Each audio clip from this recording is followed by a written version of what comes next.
Carolina Radio Reading Service, a United Way partner agency. We are located on the campus of Fayetteville State University, and our signal is carried by WUNC Chapel Hill.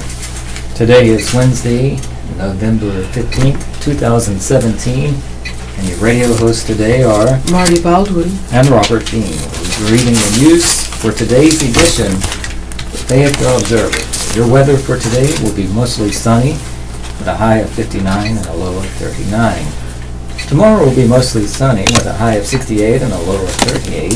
Friday will be partly sunny, the high will be 59, the low will be 38. Saturday will be partly sunny and warmer with a high of 69 and a low of 58.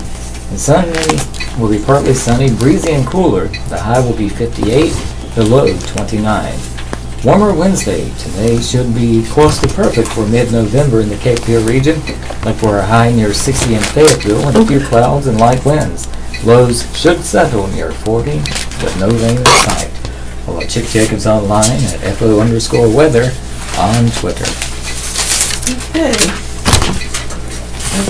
You know what we usually have next is this. Thank you.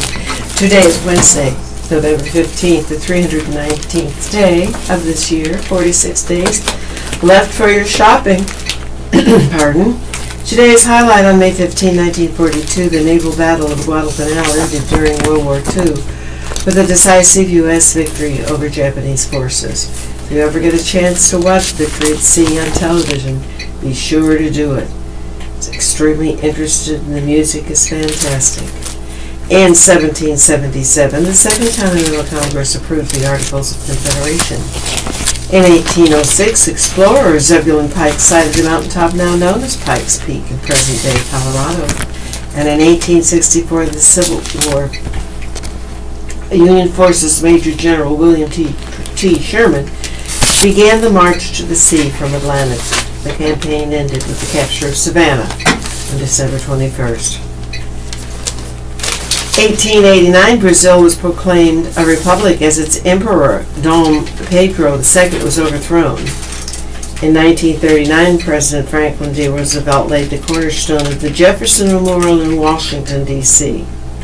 In 1959, 4 members of the Clutter family of Holcomb, Kansas, were found murdered in their home. Ex-convicts Richard Hitchcock and Perry Smith were later convicted of the killings and hanged in a casemate famous by the Truman Capote book, In Cold Blood. In 1966, the flight of Gemini 12, the final mission of the Gemini program, ended successfully as astronauts James A. Lovell and Edwin Buzz Aldrin Jr. splashed down safely in the Atlantic after spending 4 days in orbit. And birthdays today. Here's Ed Asner's picture. He is 88 today, and singer Petula Clark is 85.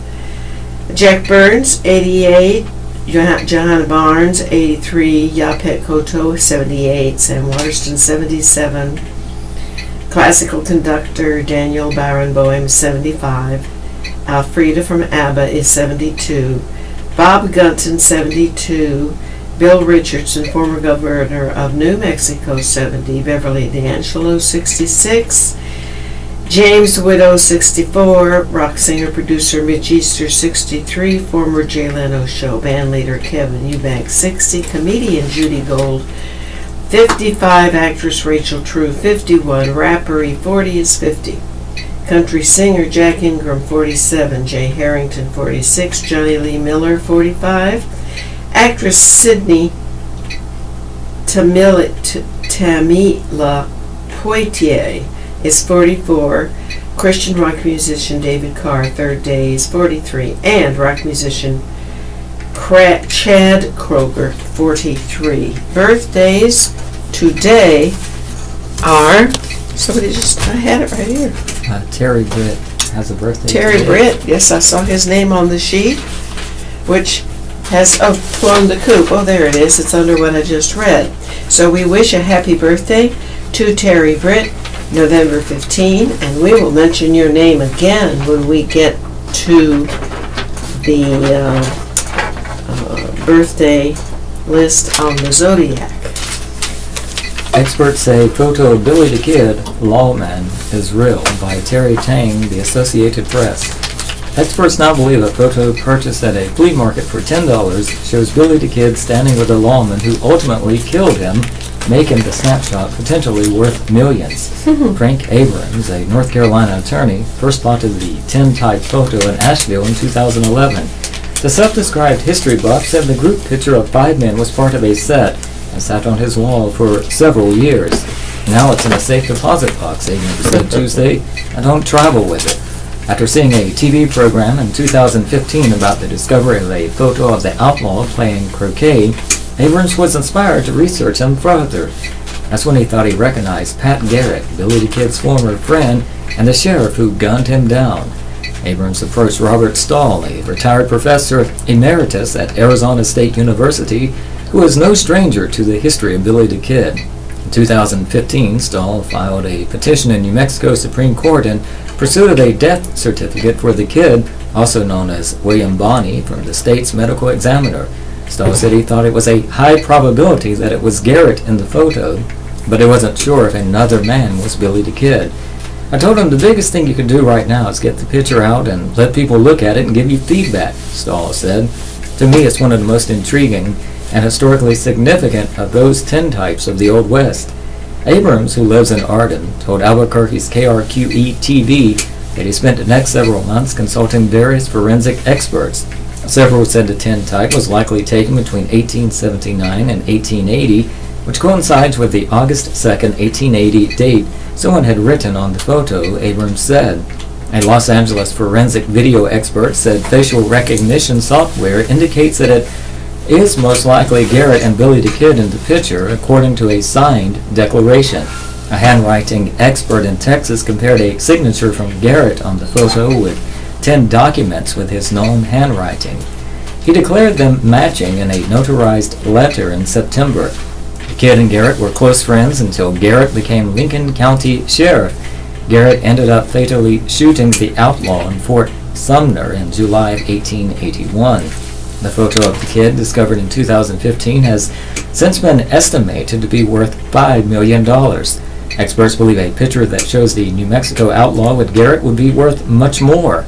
However, Abrams isn't interested in finding out anytime soon. One day it may end up at an auction house somewhere. We'll see what happens, Abrams said. Right now, that is not the first thing on my mind. I've always been somebody who's interested in history and background.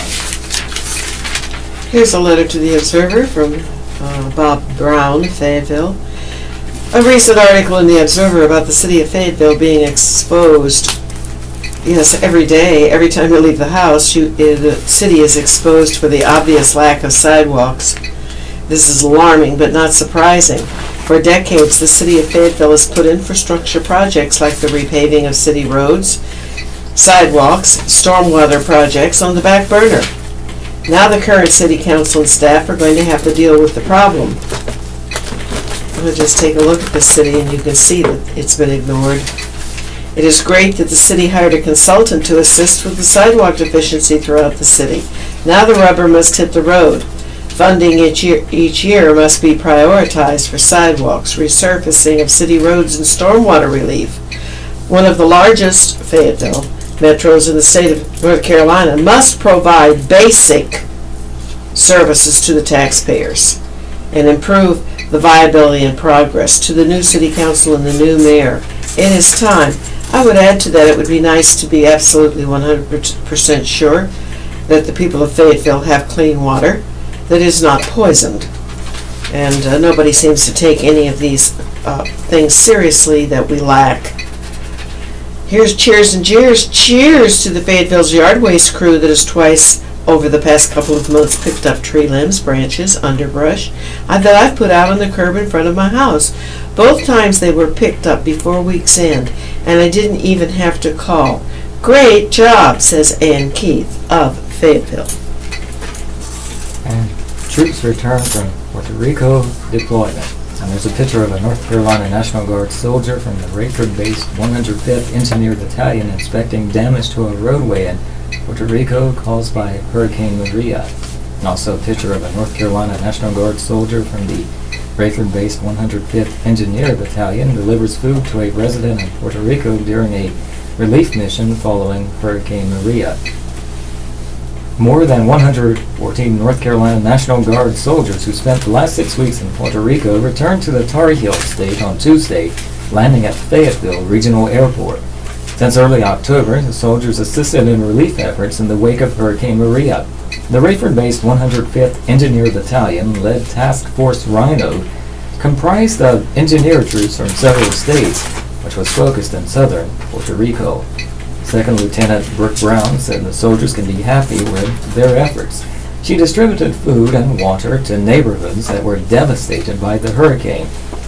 Brown said all neighborhoods, low, middle, and high-income families, felt the destructive power of the storm and had to cope with contaminated water in the weeks following the disaster. It has been extremely humbling, she said. The soldiers watched as the island's residents, with the help of soldiers, federal agencies, and non-profit groups, began the recovery process.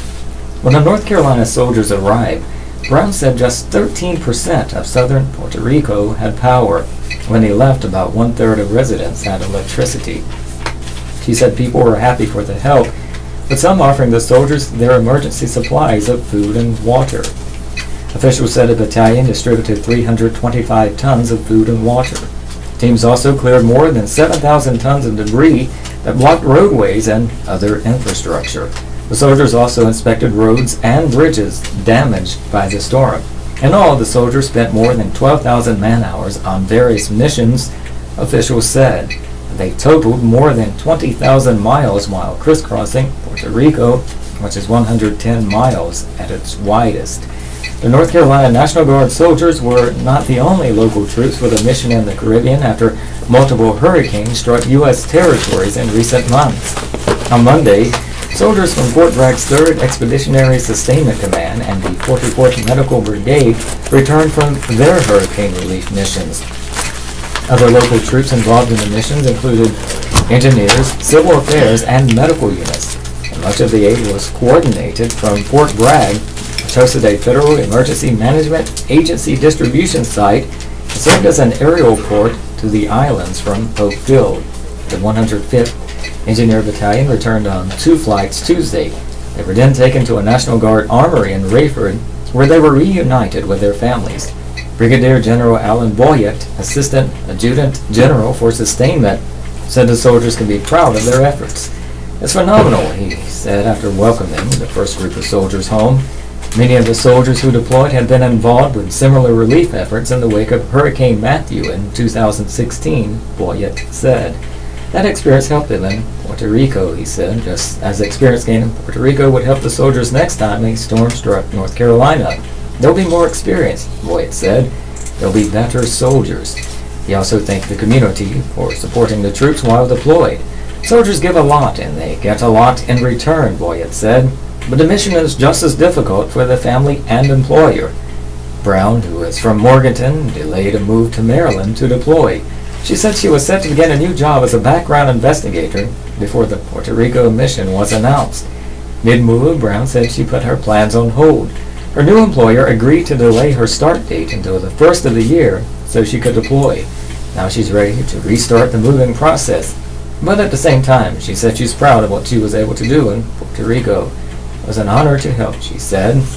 Military editor Drew Brooks can be reached by emailing dbrooks@fayobserver.com or by calling 486-3567. Here is in brief. United Nations Committee condemns North Korea for not aiding the people. A key UN committee approved a resolution Tuesday condemning North Korea for diverting its resources to pursue nuclear weapons and ballistic missiles instead of helping its people, over half of whom need more food and improved medical care. The resolution, sponsored by the European Union and Japan, was adopted without a vote by the General Assembly's Human Rights Committee.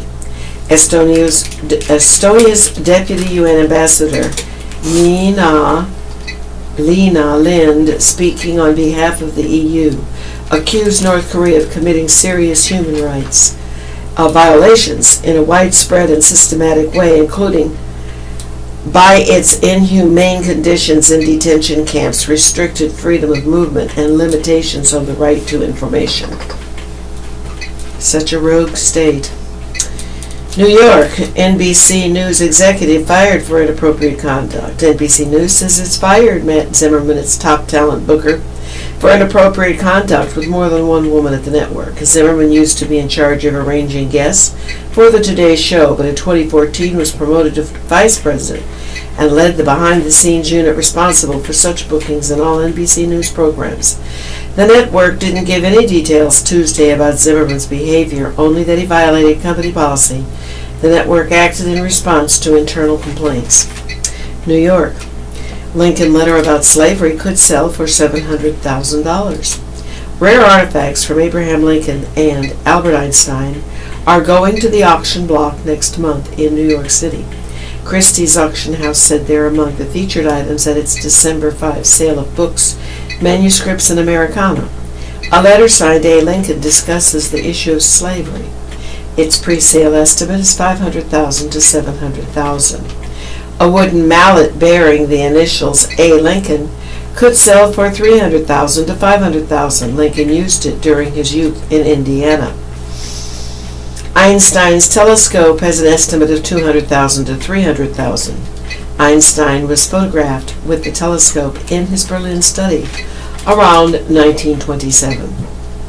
Kabul, Afghanistan. Poll. Afghans slightly more optimistic despite turmoil. Afghans are slightly more optimistic about the future than they were last year despite a stagnant economy and near constant attacks by a revitalized Taliban, according to the results of a nationwide poll released Tuesday. The annual survey by the San Francisco-based Asia Foundation, released in Kabul, found that 32.8% of Afghans believe their country is moving in the right direction, up from 29.3% in 2016. Another 61.2% said the country is heading down the wrong direction, down from 65%, a record high, in 2016. The foundation acknowledged that the slight increase in optimism is difficult to explain. Indianapolis. Judge rejects appeal from ex-Subway pitchman. A federal judge in Indianapolis has rejected an appeal that former Subway pitchman Jared Fogle filed himself in an attempt to overturn his child pornography and sex abuse convictions. An order from the district judge called Fogle's claim that the court didn't have jurisdiction to convict him frivolous with no conceivable validity in American law. The 40-year-old Indiana man became a star of Subway's advertising campaign after losing 200 pounds partly by eating Subway sandwiches. Popular Pittsburgh-based author returning to native Fayetteville by Julianne Dunn, Cumberland County Public Library. As I approached my 50th birthday, I decided to look up all the things that happened in 1967. Let's see, Green Bay Packers won the Super Bowl, the St. Louis Cardinals won the World Series, and Disney's animated film, The Jungle Book, was released. But most importantly, to my profession as a youth services librarian, S.E. Hinton's novel, The Outsiders, was published. Written by a teenager for teenagers, The Outsiders helped create a blockbuster publishing category of young adult or YA fiction as we know it today. Let's fast forward to 2017 and the arrival on the scene of a new young adult author, Carrie DiRiccio. Born in Fayetteville and her father was serving in the 82nd Airborne Division, DiRiccio now lives and works in Pittsburgh. Her new release, brooding YA hero, becoming a main character almost as awesome as me, was released October 17th by Skyhorse Publishing and is already in its second printing. The public is invited to meet and greet DiRiccio on November 25th at 2:30 p.m. at Headquarters Library on 300 Maiden Lane. DiRiccio's book is a hilarious parody, how-to, told as a fiction-nonfiction hybrid, on the world of young adult books, writing and finding your inner main character that is written by Twitter sensation that brooding a hero join broody McHottie Pants as he attempts to pin brooding YA hero become a main character almost as awesome as me, a self-help guide that lovingly pokes fun at the YA tropes that we roll our eyes at, but secretly love. As his nefarious ex, Blondie Meanie, attempts to thwart him at every turn. Rudy overcomes to detail, among other topics, how to choose your genre, how to keep your love interest engaged while maintaining lead character status, his secret formula for guaranteed love triangle success, and how to make sure you secure that sequel, all while keeping his hair perfectly coiffed and never breaking a sweat.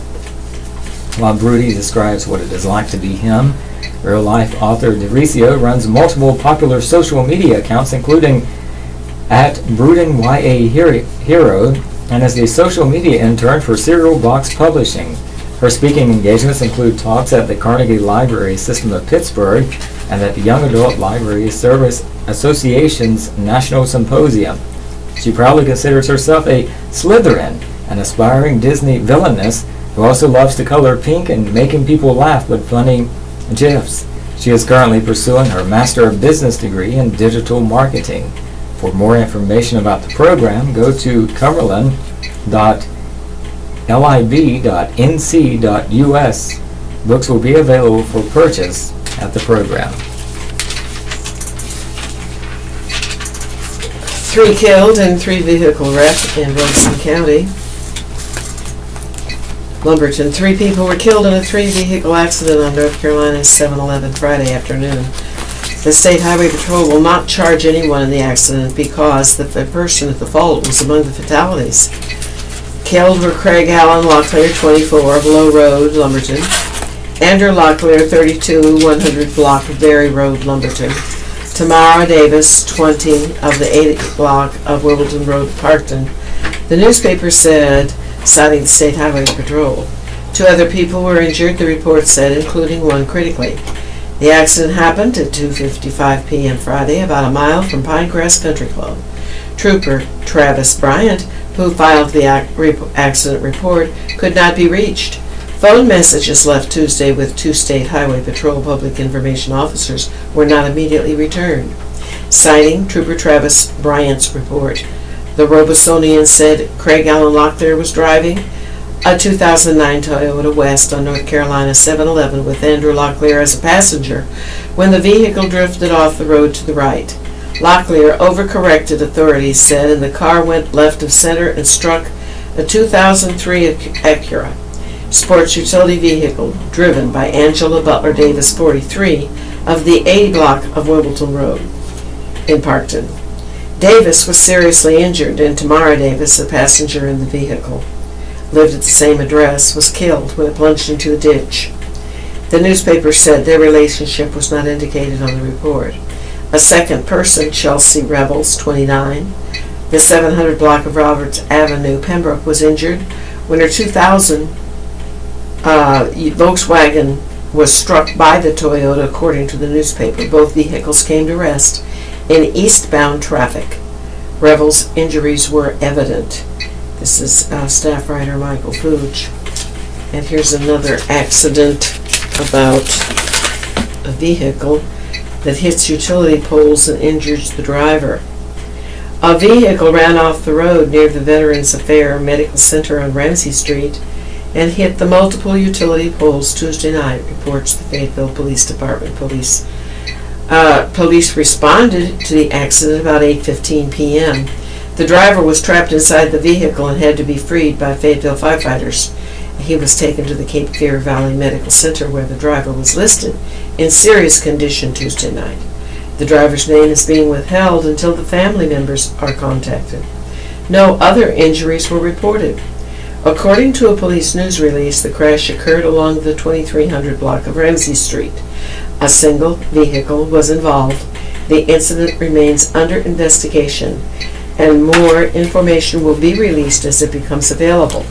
The release states that Ramsey was closed between Rose Hill Road and Courtney Street, and utility crews were on the scene Tuesday night making repairs. Police expected the road to be fully open before Wednesday morning for the commuters. I thought my life was over, young diabetic, says Bill Kirby, Jr. Jacob Register still remembers 6 years ago when a beach trip turned out to be what he describes as a nightmare. His eyes were burning. Repeatedly, he was rushing to the bathroom. I didn't know, Register says, what was going on. He would find out soon enough that at age 13 he was a type 1 diabetic and insulin dependent. I thought my life was over, Register says, just when my life was just beginning. Jacob Register, 19, took a deep breath before stepping to the microphone as the Cape Fear Valley Health Regional Diabetes and Endocrine Center was celebrating its 10th anniversary November 1st at Studio 215 downtown, and it would not be long before he would have a Cape Fear Valley Health Foundation audience hanging on to every word of his story. No more candy, he would say, or a chance to guzzle down a favorite soft drink. All the things I loved as a kid, Register would say, had to use needles every time. And then he met Brunilda Cordero, who heads the Pediatric Diabetes Clinic at Cape Fear Valley Health Regional Diabetes and Endocrine Center. Dr. Cordero literally changed my life, Register says about how he learned to manage his diabetes. And she introduced me to Cape Fear Valley Health Regional Diabetes and Endocrine Center camps for others just like Register. I became a counselor, and now I get to help kids who have experienced what I experienced. There's more to Register's story. But first, a word from John Bowie about how the Cape Fear Valley Health Regional Diabetes and Endocrine Center became about. We needed a face, says Bowie, a member of the Cape Fear Valley Health Foundation Advisory Board, to help raise $1.7 million as part of a capital campaign to finance the center. I approached Charles Holt. Holt, a former city mayor, never gave a second thought to lending his name and his influence to getting the center off the ground. He had diabetes, Bowie says. 2.5 years later, in the Medical Arts Center, in the corner of Hay and Robinson Streets downtown, the Diabetes and Endocrine Center was a reality. 10 years ago, the facility opened, Bowie says, and thousands have been seen in the last 10 years. Charles V.C. Holt was 78 when he died December 4, 2011, and 3 years later, his widow, Peggy Holt, would pledge $500,000 to the Charles V.C. Holt Endowment for Education, Research, and Treatment at the Diabetes and Endocrine Center. I think Charlie would be thrilled to know his efforts have been recognized and appreciated. She would say, Charles Holt was a soft-spoken man, the city mayor from 1969 to 1971, and a former state lawmaker who left his fingerprints on everything from the Cumberland Community Foundation to the Cape Fear River Institute, to the YMCA of the Sand Hills, to the Airborne and Special Operations Museum, to the Cape Fear Valley Health Foundation, to the Cape Fear Valley Health Regional Diabetes and Endocrine Center. I love my diabetes center, Jacob Register, a freshman at Campbell University, was saying. It has helped me in my life, and I plan to specialize in juvenile diabetes. I want to spend my life helping others. I want to spend my life inspiring others. I am thankful to the families and donors. I've seen the people who have been touched, and I have been touched. Dr. Cordero is one of the greatest people I've ever had the privilege to meet. Be assured Charlie Holt would be proud of the Cape Fear Valley Health Regional Diabetes and Endocrine Center, Dr. Brunilda Cordero, and Jacob Register. To Peggy Holt and the Holt family, Bowie would say, our continued gratitude. Columnist Bill Curry Jr. can be reached at bkirby@fayobserver.com or by calling 486-3571. Okay, are we about to get another stack? Yes. Okay, no injuries reported in house fire. No injuries were reported in the house fire that occurred late Tuesday afternoon in the Highland Village subdivision off Rayford Road. Firefighters with the Fayetteville Fire Department responded to the fire at 5:38 p.m. on the 400 block of Mac Ray Drive. The personnel found the fire in the kitchen area of the single-story home, a news release said. The two occupants were out of the home when the fire department arrived, although now displaced, the release said. The residents did not request American Red Cross assistance. Damages were estimated at about $5,000. An investigation is ongoing to determine the cause. So that area over there in McRae is called Highland Village. I don't think I ever knew that. But this is the Southeastern North Carolina Radio Reading Service, the United Way Partner Agency. We broadcast from the campus of Fayetteville State University. Our signal is carried by WUNC Chapel Hill. As a nonprofit agency, we rely on public donations. We request your support to continue our services. When making charitable donations, please keep SENCRRS in mind. Our post office box number is 3509 Fayetteville, North Carolina, 28303. Remember us at Christmas with a small donation. If you have any questions or comments, please call 910-672-600 or our toll-free number 1-844-709-5656. Your radio hosts today are Marty Baldwin and Robert Bean. And we're very happy to serve you today. And did you get a stack for us? Yes, and gunman kills 4 in California. Oh, see, I like to do all the crime at once. So just hand that to me and look through and see if you've got any more crime. Because it's 9:30, and if you need to take a little time off because you're not interested in the local crime or the regional crime or the national crime, go fill up your cup with a nice cup of tea or coffee, whatever you're having, your donut, if you're allowed a donut in the morning. That would be fun. But here's the public safety of Cumberland County. Number 1, Joseph Monroe Griffin, 27, of the 600 block of Lyon Road, charged Tuesday with breaking and entering a motor vehicle and misdemeanor larceny and possession of stolen goods and property. Bail was set at, $3,000. How impressive. Robert Lennell McCoy, 49, of the 600 block of Rim Road, was charged Monday with trafficking in heroin. His bail is $25,000. Number 3, Eric Devon Whitaker, 43, of the 4500 block of Sterling Street, was charged Monday with possession of a Schedule II controlled substance. Bail was set at $1,500. Next, Christopher Thomas Boston, 23, of the 3800 block of Good Hope Lane, Hope Mills, was charged Monday with assault, inflicting serious injuries, strangulation. No bail amount was set. Matthew Christopher Thibodeau, 30, of the 700 block of Windy Hill Circle, was charged Monday with assault, inflicting serious injury, strangulation, and misdemeanor assault on a female by a male over 18 years of age. No bail amount set. Robbery. Slater Avenue, 2300 block, reported at 6 p.m. Monday. EBT card and a driver's license, money and cell phone taken.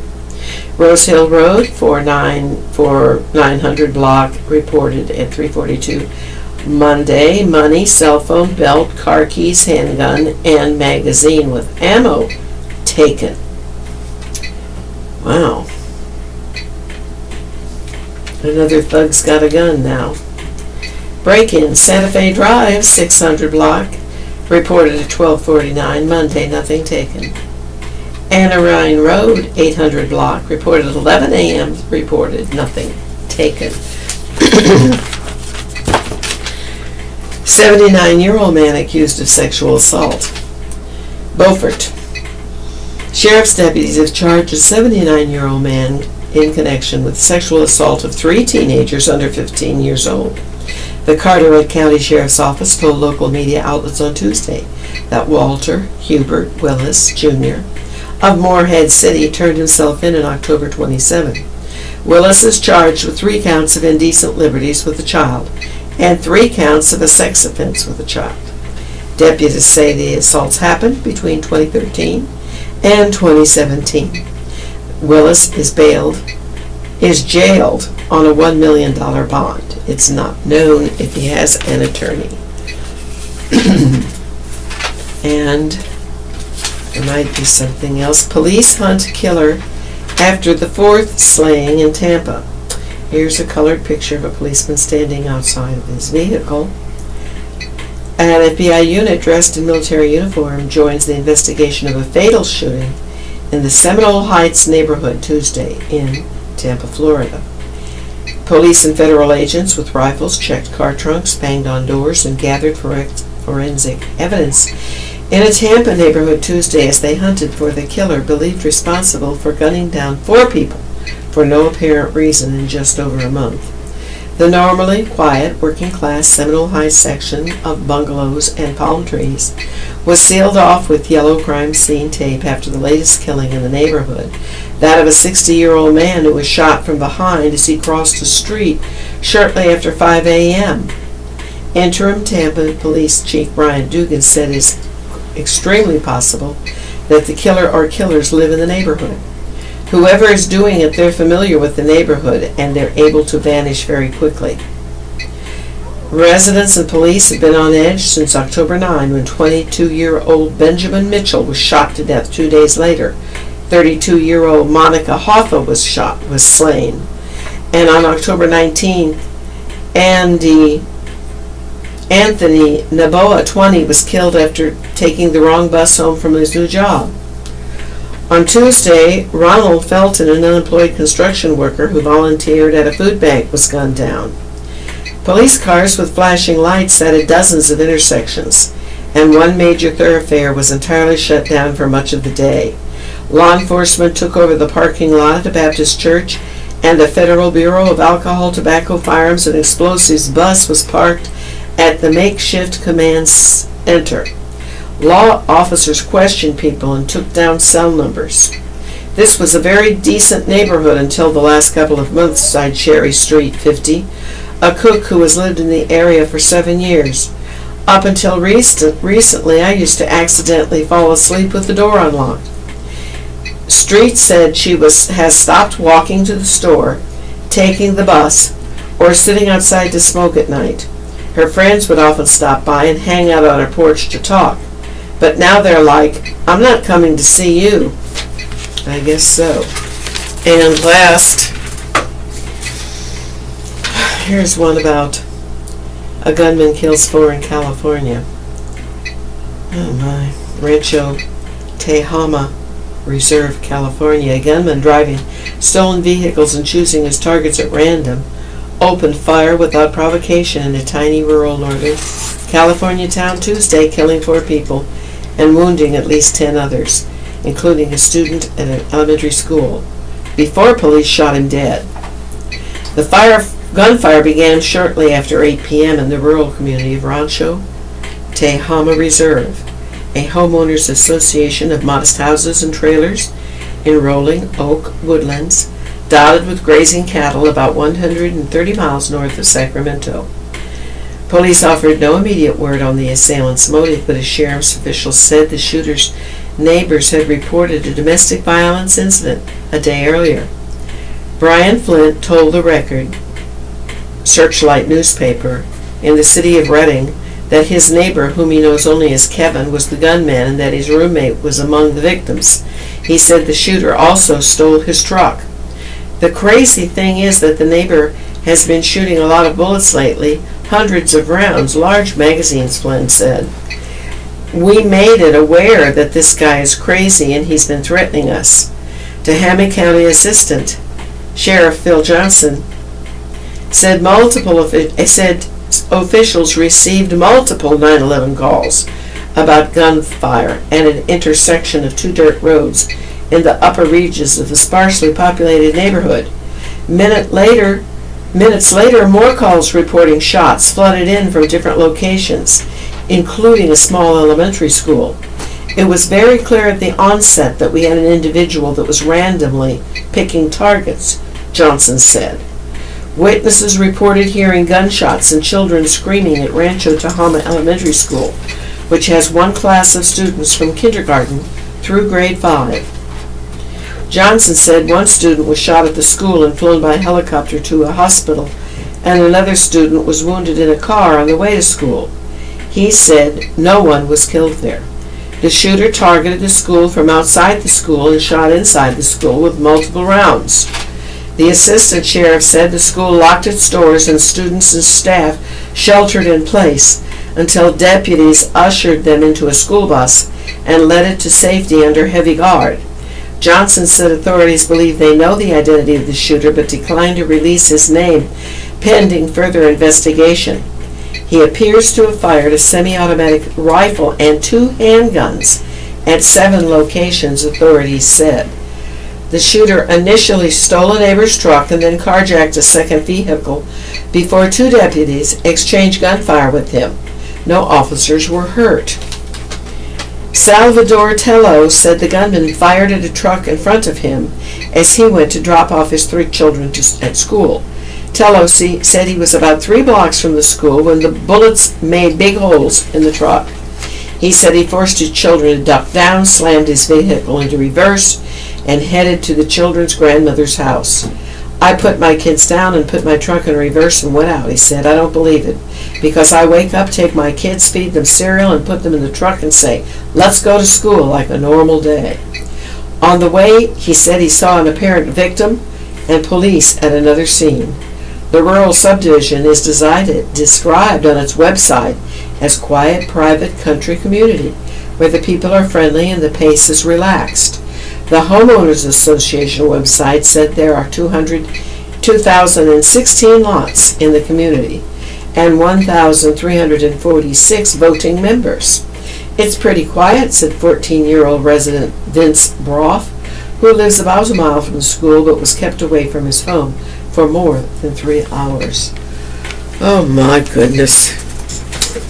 Opioid addiction treatments face off in pharmaceutical trial, by Carla K. Johnson, The Associated Press, Chicago.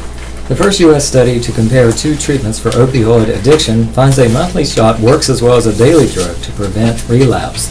The shot requires days of detox first, and that proved to be a stumbling block for many. For those who made it past that hurdle, the shot, Vivitrol, worked about the same as an older treatment, Suboxone. Both drugs had high relapse rates, and there were overdoses, including fatal ones, in the experiment in 570 adults.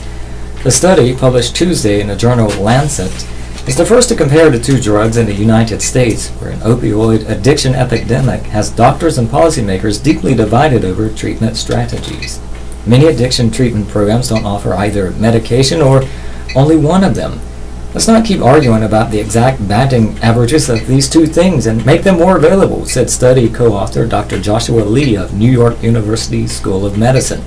President Donald Trump recently declared the crisis a national public health emergency. Overdoses, most involving prescription painkillers and other opioids, killed 64,000 people in the United States last year. Addiction medicine physicians are hungry to get data, especially from head-to-head comparisons like this one, said Dr. Joseph Garvely of Pennsylvania-based Caron Treatment Centers, who wasn't involved in the research. A smaller Norwegian study, published last month, also found the 2 medications work equally well. The new study recruited users of heroin and pain pills from 8 detox centers across the United States. Half were assigned to get monthly shots of Vivitrol, which contains extended-release naltrexone. The others got daily Suboxone, a buprenorphine naloxone combo in a film that dissolves under the tongue. After 6 months of outpatient treatment, including voluntary counseling, 65% of the Vivitrol group had relapsed compared to 57% of the Suboxone group. Anyone who dropped out of the study was scored as having relapsed. The difference in the group stemmed almost entirely from patients who left during detox for Vivitrol. 28% dropped out before getting Vivitrol, compared to 6% who dropped out before a first dose of Suboxone. Of those who actually started treatment, about half of both groups relapsed. Vivitrol requires a patient to fully detox first because, if taken too soon, it can cause severe and sudden withdrawal symptoms. Suboxone can be started sooner while patients still have mild withdrawal symptoms. The researchers found no real difference in overdoses. There were 5 fatal overdoses, 2 in the Vivitrol group and 3 in the Suboxone group. There were 23 non-fatal overdoses, 16 in the Vivitrol group, half of those in the dropouts who never received Vivitrol, and 7 in the Suboxone group. The 2 medicines work differently, but both block the powerful high of addictive opioids. Treatment programs tend to favor one over another. Those preferring Suboxone compare it to insulin for diabetes, but others see it as a crutch because it contains an opioid that has a mild effect on pain and mood. Suboxone costs about $100 a month. Vivitrol costs about $1,000 a month. Methadone, a third treatment drug, was not part of the study. In the U.S., methadone must be given at special clinics. Any doctor can prescribe Vivitrol. Prescribers need special training and a waiver to prescribe Suboxone. Vivitrol offers a tremendous advantage to rural patients who live far from the nearest methadone clinic or trained prescribers, said Dr. Nora Volkow, director of the National Institute on Drug Abuse, which sponsored the study. The study removes a barrier, the belief that Vivitrol was not as good a medication, she said. Some people end up trying one medication, then another. Derek Ball got hooked on the prescription painkiller OxyContin after knee surgery at age 24. 5 days on Suboxone helped him get off opioids. After 2 years clean, he relapsed at 30 and is trying again with Vivitrol. The detox period was excruciating, said Ball, 32, of Tifton, Georgia, who receives his third monthly shot of Vivitrol this week. It's like somebody inside was screaming, and on the outside I just looked fine. Ball says Vivitrol is working for him, but as family support, counseling, and commitment are crucial. If you solely rely on a medication, you're destined to fail. Oh, yes, I'm sure. Can you pick up the obituaries? Don't think we have those yet. The Cumberland County Board of Elections conducted a discretionary recount for 3 precincts Tuesday morning due to minor issues that occurred. 3 voting precincts are recounted. The issues included a provisional ballot that was erroneously fed into a voting machine and fewer than 10 ballots that were erroneously counted twice due to machine jams and other problems. There were no changes in the outcomes of the races. Terry Robertson, Board of Elections Director, said, "The board recounted the Cross Creek 28 and Cross Creek 4 and Hope Mills 1 precincts. Robertson said the 3 precincts are now balanced, which means they are accurate." San Francisco under pressure to pass cannabis-friendly rules by Janie Harr, Associated Press, San Francisco. Supervisors in famously pot-friendly San Francisco are under pressure from cannabis advocates to pass regulations that would allow the industry to flourish once recreational sales become legal throughout California in January. The San Francisco Board of Supervisors is scheduled to take up proposed regulations Tuesday when they may vote on a stopgap measure to allow the sale of recreational cannabis through existing medical marijuana outlets on January 1st. That would give them time to figure out where to allow new stores. But California State Senator Scott Wiener, a Democrat and former supervisor from San Francisco, urged against the measure, saying it would stifle competition. He issued a stinging statement with former Supervisor David Kappels, who is now chair of the city's Democratic Party, Tuesday, saying the board is bowing to anti-cannabis pressure, getting dangerously close to destroying an industry embraced by most of the. It's surprisingly difficult to write local cannabis rules as critics. Many of them older Chinese immigrants who oppose marijuana use try to restrict where pot can be sold in a city that celebrates the 420 marijuana holiday with a group smokeout on Hippie Hill. The possibility of overly strict regulations has businesses fretting over access and some San Franciscans wondering what happened to the counterculture, anti-prohibition city they know and love. The smell of cannabis being smoked is not uncommon in certain neighborhoods and parks. Let's be honest, cannabis is effectively legal now. The sky hasn't fallen. A lot of the information people have been given is completely false, said Supervisor Jeff Sheehy, who uses medical marijuana to mitigate pain from older HIV medications. Cannabis advocates prefer a 600-foot, 183-meter buffer from schools, comparable to the radius required of stores that sell liquor or tobacco. But some Chinese American organizations have pushed back, calling for an outright prohibition on retail stores in San Francisco's Chinatown. They want future retail stores to be at least 1,500 feet away from schools, child care centers, and any other place minors gather. Helen Lee, family social worker at the nonprofit San Francisco Community Empowerment Center, which has helped lead the protest, said most of the people opposed to recreational cannabis are elderly and speak little to no English. She said children are impressionable and must be protected from a drug that remains illegal under federal law, and she is frustrated by elected officials. We've been meeting with them and talking to them, she said, but they are not listening. Chinese Americans are an integral part of San Francisco's history, and they carry political clout in a city where 1/3 of its 850,000 residents are Asian, and Chinese Americans are the largest Asian subgroup. The mayor is Chinese American, as are other elected officials in the city. There is a picture of people listening during a Board of Supervisors meeting about the location of recreational cannabis stores Monday at City Hall in San Francisco. A path toward legalizing recreational cannabis in San Francisco has taken a contentious turn as critics, who are largely older Chinese American immigrants with clout, have lobbied against placing retail stores too close to children.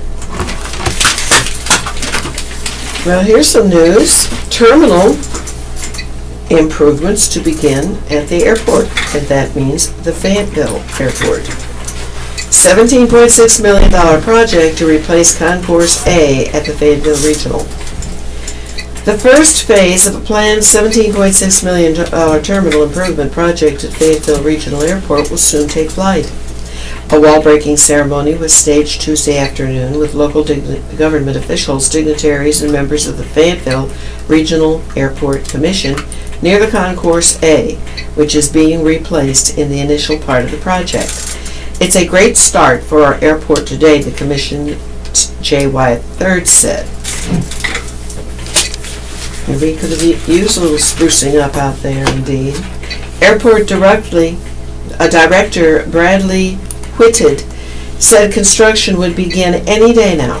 We've been planning this project several years, Whitted told a small crowd who had gathered at the Concourse A tarmac. Construction on the replacement of the Concourse A will include a new elevator, a connector to a new second-level main terminal, with 2 new walkways to the planes, and a new restaurant and kitchen space. This first phase will take an estimated 18 months to complete, Whitted said, and the work is projected to be finished in July 2019. This is part of an overall project originally budgeted at $30 million over the next 3 years, 3 to 5 years actually. Fayetteville's original sections of the terminal and Concourse A were built in 1969. Major additions of the ticketing and baggage wings and Concourse B were added in the 1980s. About $7.5 million in renovations also took place between 1999 and 2006. It's time for an update, Fayetteville Mayor Nat Robertson said after the ceremony. I appreciate the Airport Commission being on top of the grants, where the city of Fayetteville shares a percentage of the costs. The upgrades, Robertson said, will allow Fayetteville to be more competitive with other communities in the southeast. He emphasized that no taxpayer money will be used to renovate the airport. Of the approximately $17.6 million funded for the project, the FAA is providing about $13.9 million. The North Carolina Division of Aviation is contributing $2.28 million. An additional $1.4 million is allocated from airport funds through the city of Fayetteville's budget. Where do all these people get that money? It comes from where? Second phase of terminal improvements is planned to begin in the fall of 2019. The Fayetteville Regional Airport has 15 arrivals and departures each day, with Delta, American Airlines, and United flying to Atlanta, Charlotte, Washington, Dulles International Airport in Virginia, just outside of Washington, D.C. It doesn't go to Reagan? Oh, that's terrible. Well, anyway, that's airport news. And now I think we are, well, I guess we can go ahead and read what you have there. Retailers are making alliances by Annie DiOnascencio, the Associated Press, New York. Store chains feeling the upheaval in retail are making strategic alliances. That can mean picking sides. Kohl's shoppers can find Amazon devices at some stores and return items they bought from the online retailer. Nike has made some of its sneakers available through Amazon. The owner of Sears is selling Kenmore branded appliances on Amazon in some markets. And Best Buy is teaming up with Amazon for voice shopping. Meanwhile, Walmart which has the most store locations, is assembling a coalition of its own, buying smaller online brands and becoming the highest profile partner to Google in voice shopping. And the discount chain that touts low prices announced a web partnership Monday with high-end department store Lord & Taylor. When you are in a historic, uncharted, chaotic situation, you often see these strange bedfellows, said Joel Bynes, co-head of Alex Partners' retail practice and a managing director at the firm. Since the beginning of the year, several retailers have filed for bankruptcy protection, including well-known names like Toys R Us. The retailers have announced thousands of store closings with more expected, and let's say some brands realize they might not succeed alone. You have to be challenging accepted norms, so you might find partners that you normally wouldn't have considered, said Wendy Liebman, CEO of WSL Strategic Retail. This has exploded because of the urgency to change. You look at retailers who are closing or struggling. So as Amazon moves even further into fashion, home electronics, and grocery stores and cements shopper loyalty with its $99 a year Prime membership, stores are developing partnerships with the online retailer to increase customer traffic or expand their offerings online. At the participating Kohl's stores, shoppers will find 1,000 square foot Amazon areas that sell Echoes, Fire tablets, and other gadgets. People can also arrange to have an Amazon employee visit their home and install a device or recommend smart home products to buy. And some stores pack and ship eligible Amazon return items for free. Kohl's hopes the arrangement brings in shoppers who might pick up clothes or home items.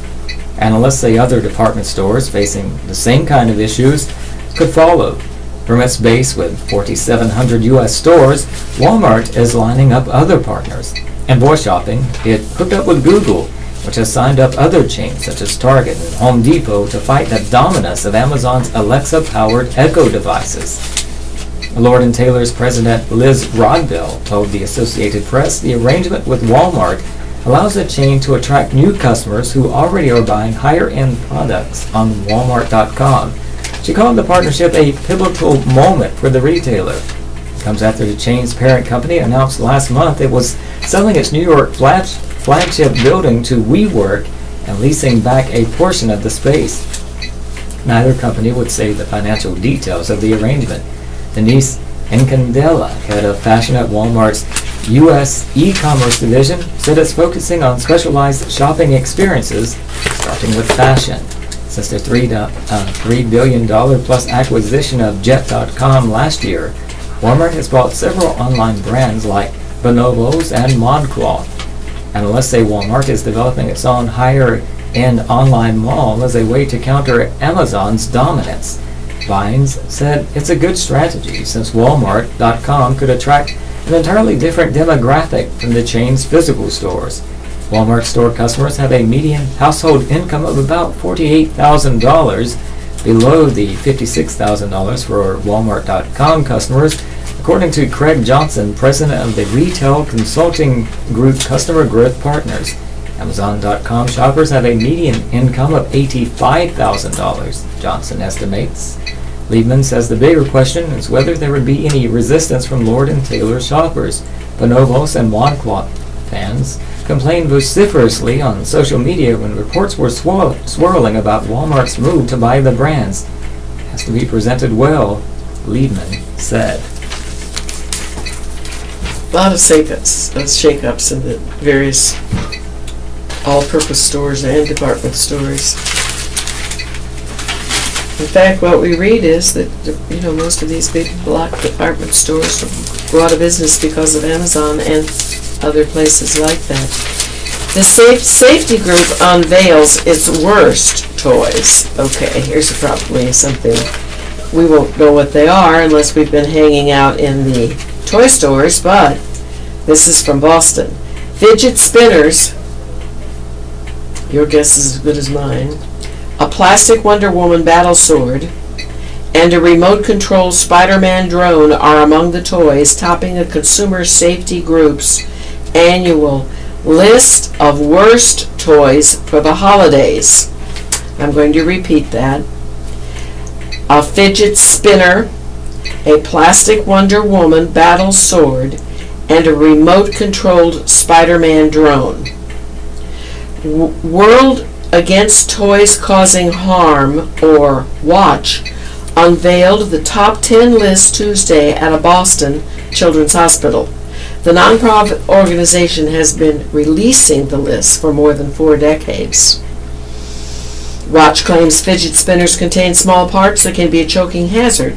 Mattel's Wonder Woman sword has the potential to cause blunt force injuries, and Marvel's Spider-Man drone has multiple rotating blades that can lead to eye and other body injuries. The Toy Association, an industry trade group, dismissed the list as needlessly frightening to parents because all toys sold in the U.S. meet rigorous safety standards. It also criticized the organization for not testing the toys it focuses on. National toy safety standards are inadequate, as can be seen by the high number of recalls each year, the WATCH president said. The nonprofit says there have been at least 15 recalls representing nearly 2 million units of dangerous toys. Stiff stressed the toys named each year have common hazards that the group sees year after year.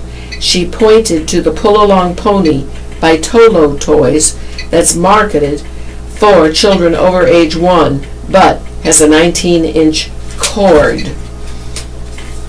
We don't need a testing lab to know that's a strangulation and entanglement hazard, she said. With consumers increasingly doing their holiday shopping online, it's more important than ever to have the most current information about the safety of a toy. For example, Hallmark's Disney-themed Itty Bitties plush stacking toy for babies was recalled over the summer due to fabric pieces that caused a choking hazard. But the toy is still available online because many web sales are rarely monitored for recalls. Among the other toys that made this year's list is Nerf's Zombie Strike crossbow, which the organization says poses the risk of eye and face injuries because it uses a pressurized pullback lever to shoot soft projectiles. And this is the Southeastern North Carolina Radio Reading Service, a United Way partner agency. We broadcast from the campus of Fayetteville State University, and our signal is carried by WUNC Chapel Hill. As a nonprofit agency, we rely on public donations. We request your support to continue our services. When making charitable donations, please keep the Southeastern North Carolina Radio Reading Service in mind. Our address is P.O. Box 35029, Fayetteville, North Carolina 28303. And also with Christmas holidays coming up, consider a small donation as well. And if you have any questions or comments, please call us at area code 910-672-1600 or toll free at 1-844-709-5656. Your radio hosts are Marty Baldwin and Robert Peen, and we are proud to serve you today. It's the top of the hour. Time for the obituaries, death notices. Following deaths have been reported. Upcoming editions of the Fayetteville Observer will contain complete obituary information. Cumberland County, Sharice Denise Redmond, 48, of Fayetteville, Colvin Funeral Home and Crematory. Jemiah N. Reed, 32, of Fayetteville, Cunningham and Sons Mortuary. Christopher L. Rowley, 46, of Fayetteville, Patterson Memorial Funeral Home. Renee Joseph Rault, 73, of Hope Mills, Pinecrest Funeral and Cremation Services. Flora Bird, 75, of Fayetteville, Colvin Funeral Home and Crematory. In the Cape Fear region, Roy Mack Bird Jr., 93, of Bowie's Creek, the Quinn Peebles Phillips Funeral Home and Crematory, Lillington. Laura Dunham, 87, of Linden, the Quinn Peebles Phillips Funeral Home and Crematory. Bertha Caldwell Wright, of Brooklyn, New York, formerly of St. Paul's, McCoy and Sons Mortuary. Alexis Jade Oxendine, 2, of Roland, Richard Boyle's Funeral Service. Leslie Thompson, 86, of Dunn, Dafford Funeral Home, Dunn. Veery M. Baldwin, 88, of Rayford, Boys Funeral Home. Donald Ray Underwood, 65 of Clinton, Carter Funeral Home. And before going to Cumberland County announcements, there is an announcement in loving memory for your birthday, Glenn Hamilton, November 15th, 1939 to April 22nd, 2015. Those we love don't go away. They walk beside us every day, unseen, unheard, but always near. Still loved, still missed, and forever dear. You remain forever in my heart. With love, Judy. Cumberland County. Mary Lou Parker McComas, 70. The funeral will be held at Reeves Funeral Home in Hope Mills, North Carolina, Friday, November 17th at 1 p.m. Visitation will be from 12 to 1 at the funeral home. Ruby Bernice McLean, 71 of Rayford, died Sunday, November 12th, 2017. Funeral will be held Wednesday at 1 p.m. at Wiseman Mortuary Chapel. The viewing will be at the funeral home Wednesday from noon to 1 p.m. and the burial will be at Fort Indian Town Gap in Lebanon, Pennsylvania. Services entrusted to Wiseman Mortuary. Donnie Franklin Strange, 58 of Fayetteville, died Monday, November 6, 2017. Funeral will be held Friday at noon at Colvin Funeral Chapel, and the visitation will be at Colvin Funeral Chapel Thursday from 4:30 p.m. to 7:30 p.m. The burial will be at Sandhills State Veterans Cemetery. Services are entrusted to Colvin Funeral Home and Crematory. Barbara Allen Harvey Alcott died November 2nd, 2017 in Cape Fear Medical Center. The memorial service with reception afterward will be held on Saturday, November 18th at 2 p.m. at Westminster Presbyterian Church Sanctuary in Fayetteville on Village Drive. In lieu of flowers, contributions in her memory should be made to the music ministry of Westminster Presbyterian Church, 2505 Village Drive, Fayetteville, North Carolina, 28304. Arrangements by Jernigan Warren Funeral Home. Retired Staff Sergeant Jerome H. Askew Sr., age 87 of 3101 Mars Place in Fayetteville, North Carolina, departed this life on Sunday, November 12, 2017. Funeral services will be held on Friday, November 17th at 12 noon in the First Baptist Church. The burial will be at Cumberland Memorial Gardens. There will be a viewing Thursday, November 16th from 2 p.m. to 7 p.m. at the funeral home. Janice Faye Taylor, 69 of Fayetteville, died Tuesday, November 14th, 2017. Funeral will be held Friday at 11 a.m. at Rogers and Breese Funeral Home Chapel. The visitation will be at Rogers and Breese Funeral Home Thursday from 7 p.m. to 9 p.m. And the burial will be at Lafayette Memorial Park Cemetery. Service is entrusted to Rogers and Breese Funeral Home.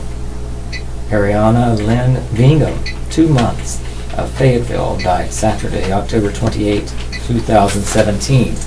A memorial will be held Thursday at 3 p.m. at Lafayette Funeral Home.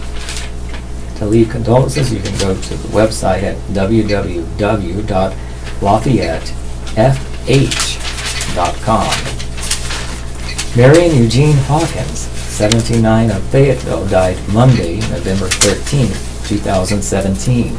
Funeral will be held Thursday at 10 a.m. at Sandhills State Veterans Cemetery Chapel, and the burial will be at Sandhills State Veterans Cemetery. Services entrusted to Jernigan Warren Funeral Home. Joseph Millsap, 65 of St. Paul's, died Friday, November 10, 2017. Funeral will be held Thursday at 1 p.m. at Cunningham & Sons Mortuary. The viewing will be at Cunningham & Sons Mortuary Chapel Wednesday from 1 p.m. to 7 p.m. Services entrusted to Cunningham & Sons Mortuary. And now time for the region and elsewhere.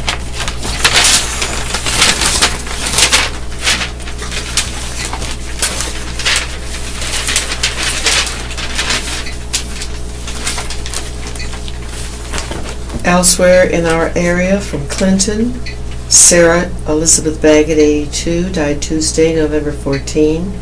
Funeral Thursday, 11 a.m., Crumpler Honeycutt Funeral Home. Visitation at the funeral home Wednesday, 6 p.m. to 8 p.m.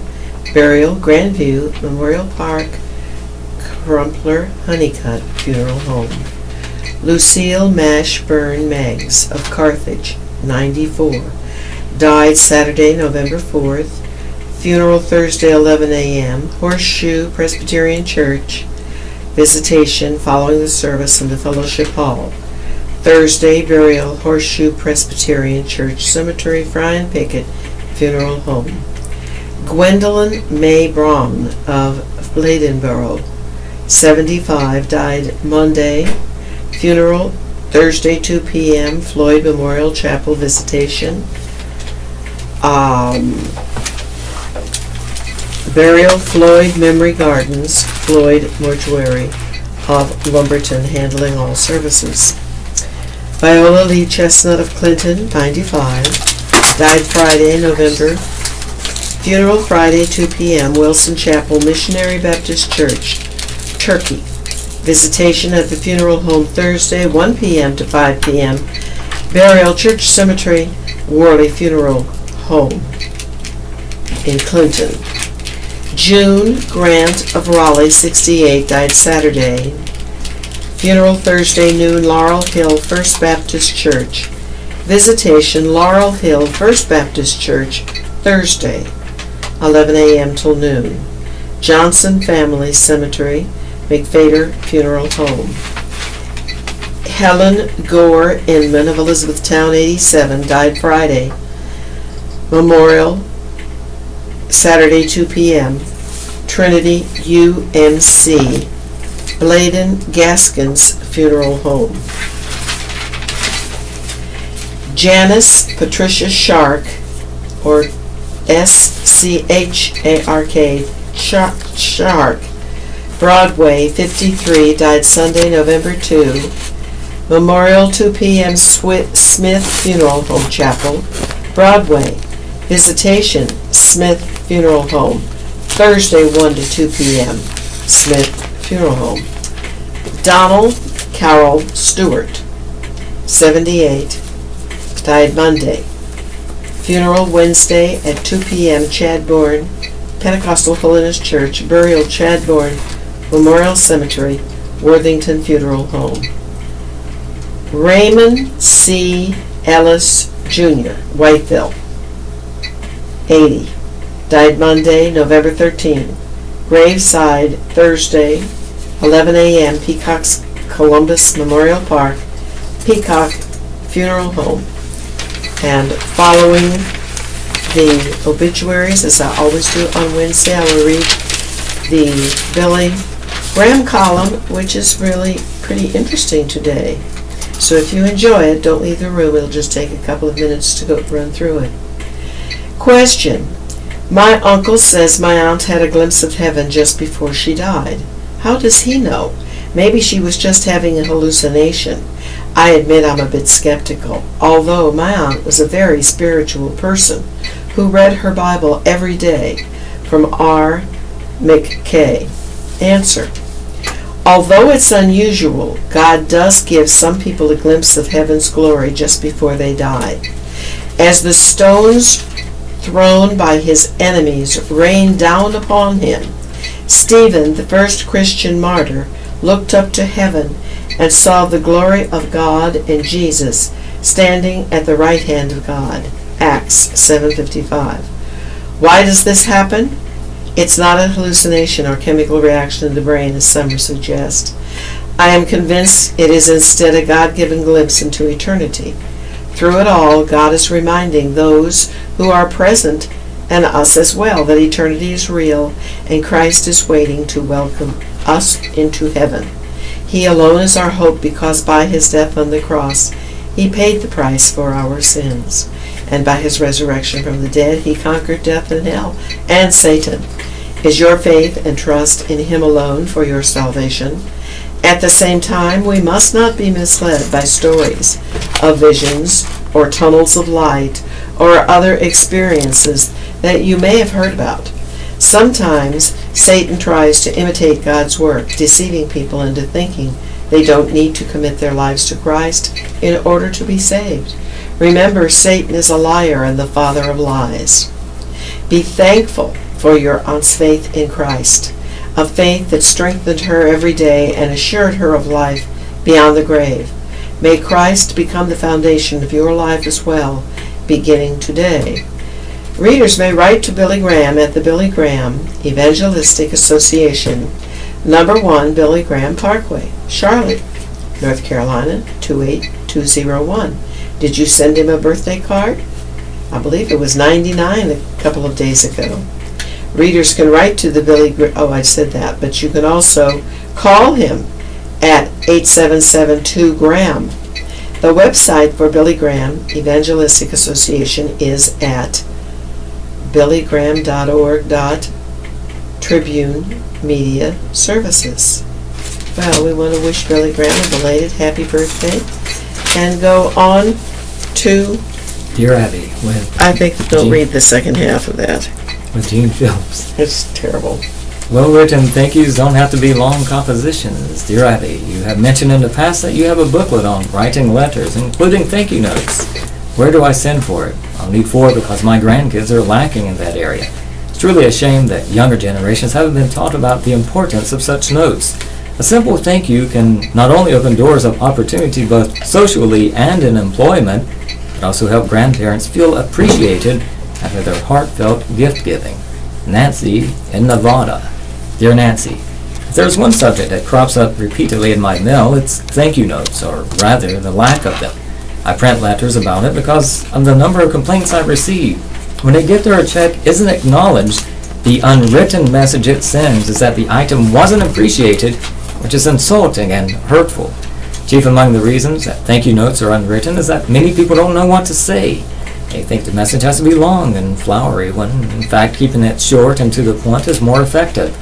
My booklet, How to Write Letters for All Occasions, contains samples of thank you letters for birthday gifts, shower gifts, and wedding gifts, as well as those that arrive around holiday time. It also includes letters of congratulations and ones regarding difficult subjects, such as the loss of a parent, a spouse, or a child. It can be ordered by sending your name, mailing address, plus check or money order for $7 in U.S. funds to Dear Abby Letters Booklet, P.O. Box 447, Mount Morris, Illinois, 61054-0447. Shipping and handling are included in the price. With the holiday season approaching, this is a perfect time to reply with a handwritten letter, note, or well-written email. Because the composition of letters is not always effectively taught in the schools, my booklet can serve as a helpful tutorial, one that is valuable for parents as a way to teach their children to write using proper etiquette. Readers can write to Dear Abby at dearabby.com or P.O. Box 69440, Los Angeles, California, 90069. Universal you click. You're right, we don't want to get kicked off the air for a second. Here's a veteran skydives for the first time. Raleigh. A 93-year-old veteran of World War II has gone skydiving for the first time.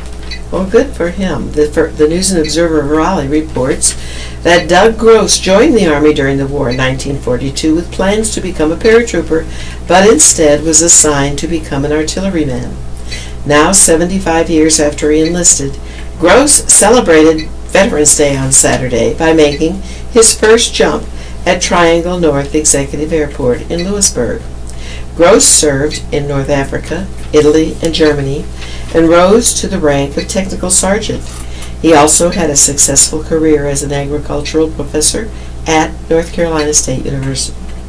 His first jump was a tandem skydive with an instructor from the Triangle Skydiving Center. It was great, Gross said afterward. It was worth the wait. He made the jump with 3 of his grandchildren and a grandson. I'm sure it means that they were watching, that they were not with him at the time of the jump. But the paper actually says he made the jump with 3 of his grandchildren and a grandson. Apparently they left the word watching out. Other family members were cheering from the ground. He said he hopes to do a jump again soon. Gross said he was 18 and sitting at a class at Rutgers University in New Jersey in 1942 when a classmate showed him a military recruitment leaflet. Both got up in the middle of the lecture to enlist, drawing the attention of the professor. He said, "Well, boys, where are you going?" And Gross said, "We said we were going to go enlist." Gross replied that the professor responded, "Well, good luck." After serving, Gross returned to Rutgers to finish his degree. He became a professor and moved to Raleigh in 1956. He served as a professor of crop science at North Carolina State until he retired in 1990. What a great fellow. I'd like to talk to him. Ex-members, Church Uses Power to Keep Grip on Kids by Mitch Weiss and Holbrook Moore, the Associated Press, Spindale. As a court-appointed advocate for two foster boys, it was Nancy Burnett's job to ensure they were in good hands. So as part of her casework, she visited Word of Faith Fellowship, the evangelical church they attended with a couple seeking to adopt them. What happened next haunts her. In the middle of the service, the chanting and singing suddenly stopped, Burnett said, and the fiery pastor pointed at Burnett, accusing her of being wicked. "You're here to cause strife," she recalled Jane Whaley shouting. "You don't think these kids are supposed to be here." Terrified, Burnett left, but not before promising the boys, ages 4 and almost 2, that she would return, a promise she ultimately could not keep. What I didn't know was how hard Word of Faith would fight, and the tactics they would use to keep the kids, Burnett said. It was not the only time Word of Faith Fellowship has used positions of authority and intimidation to bring children into the church's folds or keep them from leaving, often at Whaley's behest, according to dozens of interviews and hundreds of pages of court records, police reports, and social services documents obtained by the Associated Press. As a result, children have been introduced to sometimes violent church practices that run counter to the North Carolina laws designed to protect them, the AP found. The state promotes family preservation, designed to prevent the unnecessary placement of children away from their families. But the AP found that some young congregants have been separated from their parents for up to a decade, bounced from family to family, as leaders strive to keep them in the church. A lawyer for Whaley, Nordo 10, disputed the accounts. The notion that church members separate children from their parents, and Miss Whaley's urging, is preposterous, he said. 3 single mothers told the AP that a longtime church member who was a Rutherford County Court clerk bypassed the foster system and eventually won custody of their children, even though a judge called her conduct inappropriate. 2 of the mothers said the clerk approached them and offered to temporarily keep the children while they served their jail time. That's really weird. Interviewed a dozen former congregants who said they had witnessed the 3 children living with the clerk being subjected to intense screaming sessions called blasting, aimed at casting out demons or being shaken or beaten. Even as she desperately battled for her young son, one of the 3 women had told a judge that she could not have him. The boy would be better off in foster care due to the church's abusive nature. The clerk denied using her position to obtain the children. Under Whaley's leadership, Word of Faith Fellowship has grown to about 750 congregants in North Carolina and a total of nearly 2,000 members in its churches in Brazil and Ghana and through affiliations in other countries. As part of an ongoing investigation into the church, the AP already has cited dozens of former members as saying congregants were regularly punched and choked in an effort to purify sinners. Victims of the violence included preteens and toddlers, even crying babies, they said. Now the AP has uncovered numerous instances in which Word of Faith leaders steadily turned children against their parents, but the children then taken in or adopted by other church families.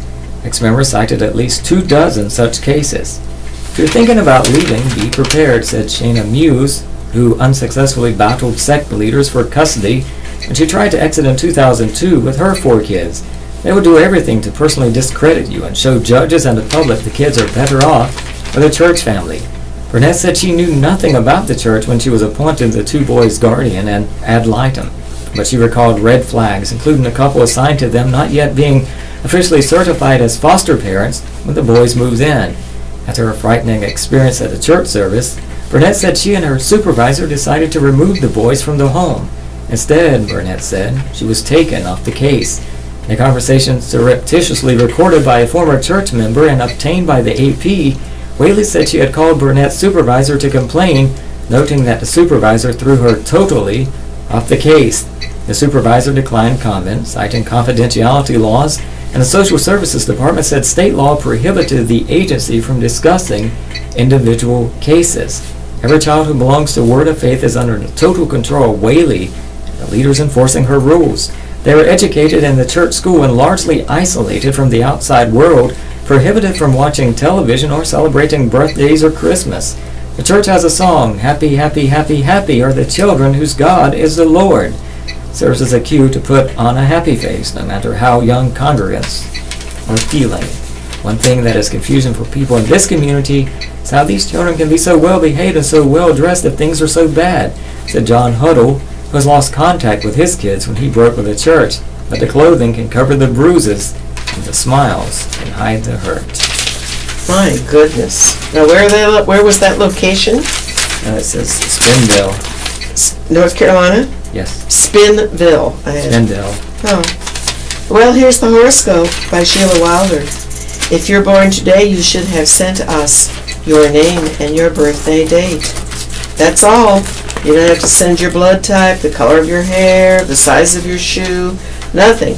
Just your name and your birthday date, especially if you are a listener of our program. But here's Sheila Wilder's born today. You are such an energetic individual that once you get started along a certain path in life, you're not likely to stop until you've run out of things to say or do. You tend to build upon past activities and successes so that each new thing you do borrows from what you have done before and is an improvement over past performance. Now, I'm going to read. Scorpio, you'll realize just how much you have to gain by doing things in a certain way and a certain order. No need to rock the boat today. Sagittarius, your emotions may be unusually sharp today, bubbling near the surface. That could be trouble if you don't maintain control. Capricorn, it will be important for you to stay the course today so that those in your care understand the importance of commitment. Aquarius, now is not the time to combine two disciplines into one. You'll want to keep them separate and distinct to ensure clear gains from each. Pisces, you're making decisions today that will affect you and those working with you for some time to come. You must not be rushed in any way. Aries, you may find yourself moving in a direction that you had not anticipated, but this apparent novelty can work to your advantage. Taurus, you've set your sights on a goal, and today is the day for you to make your move. A rival isn't ready to make any counter moves. Gemini, what begins as a routine endeavor becomes something that requires you to think in a new and more comprehensive way. Cancer, someone may challenge your reason for doing certain things, but you can demonstrate that you have no ulterior motives at play. Leo, you can combine work and pleasure in a way that attracts others into your orbit. They are eager to enjoy things just the way you do. Virgo, you may discover that you've committed to something that cannot be completed. This is not your failing. And finally, Libra, what happened yesterday isn't worth a look, but what happened the day before gives you good reason to study your motives. And again, we will wish a happy birthday to Terry Britt, who also is celebrating a November 15th birthday day. And so that's your natal day, and we'll go on to... And in just a moment... What exciting news. In just a moment, an opinion piece from Trudy Rubin, but first, this is the Southeastern North Carolina Radio Reading Service, the United Way Partner Agency. We broadcast from the campus of Fayetteville State University. Our signal is carried by WUNC Chapel Hill. As a nonprofit agency, we rely on public donations. We request your support to continue our services and making charitable donations, including during this holiday season. Please keep the Southeastern North Carolina Radio Reading Service in mind.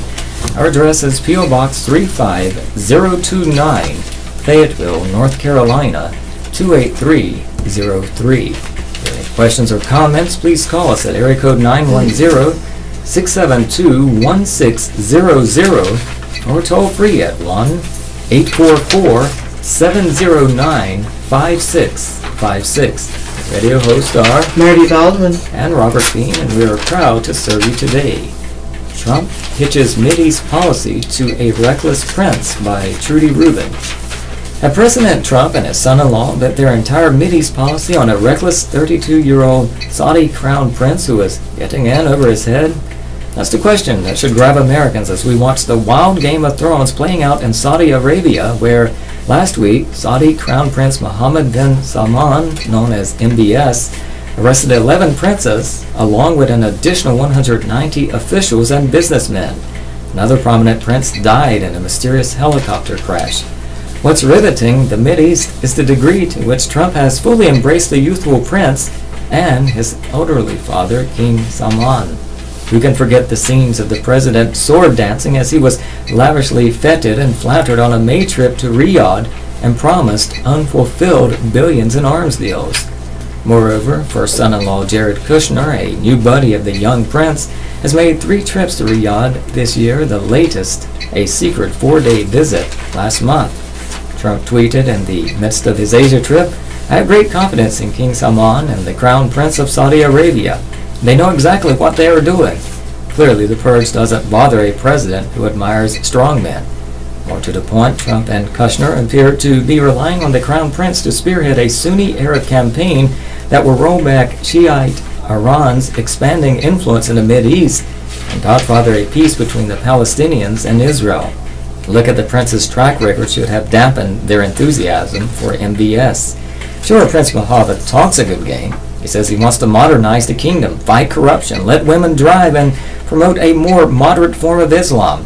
It would certainly be a welcome change since Saudi Arabia's export of their fundamentalist Wahhabi variant of Islam has paved the way for the rise of jihadism around the world.